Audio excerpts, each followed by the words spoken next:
Hi guys, so Nigel Farage has returned to the House of Commons for PMQs. And was he there to ask questions on behalf of his constituents of Clacton? Well, if Donald Trump is one of those constituents, or if many of them are concerned about what Iran has been doing or hasn't been doing, then yes, he was representing his constituents.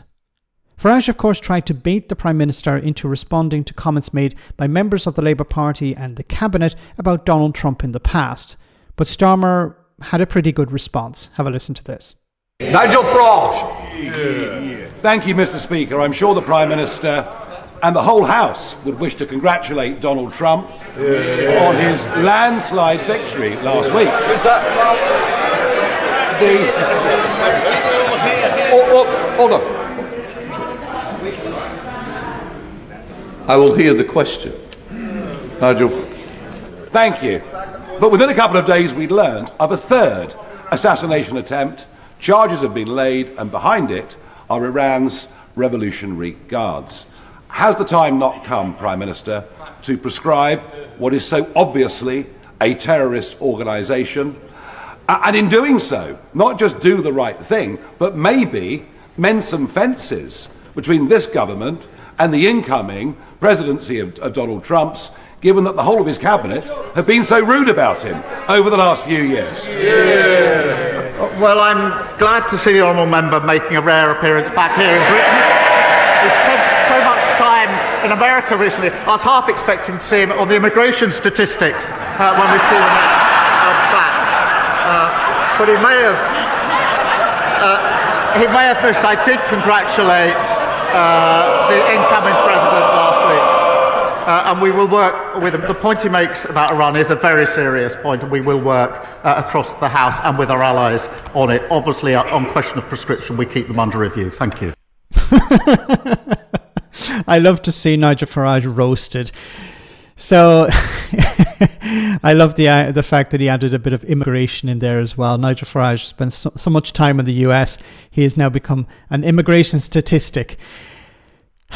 So, look, Farage is using PMQs, he's using Parliament as a vehicle to promote himself. So why is he there?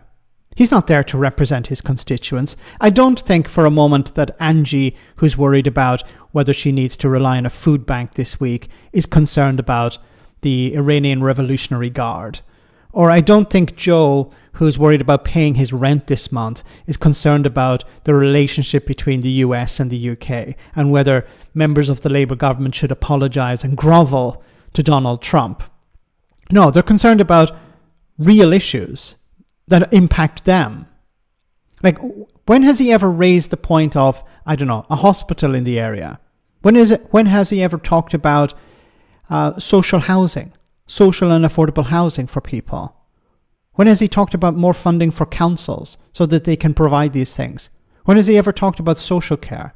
He's never raised any of these points, as far as I've seen, in the House of Commons during PMQs. He's supposed to be there to represent his constituents, but he's not there to do that.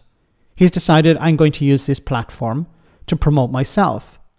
So I'll talk about these international issues, so later when I'm on GB News, the same day or the next day, I can amplify these things as well. I can say how the Prime Minister didn't respond to this topic. I honestly believe, I don't know if this is true or not, but I honestly believe that Farage picks his topics to talk about on GB News and then brings them up on in Parliament during PMQs, so he can use this as something to respond to.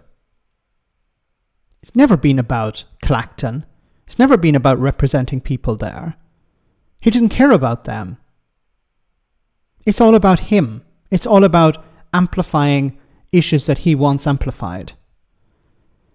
So kudos to the Prime Minister for responding in this way. Highlight how he's hardly ever there to represent his constituents, and he spends more time in the US. Maybe he's an undocumented immigrant there that Donald Trump needs to look into. Let me know in the comment section, guys, what you think. As always, your comments are greatly appreciated. Thanks a lot.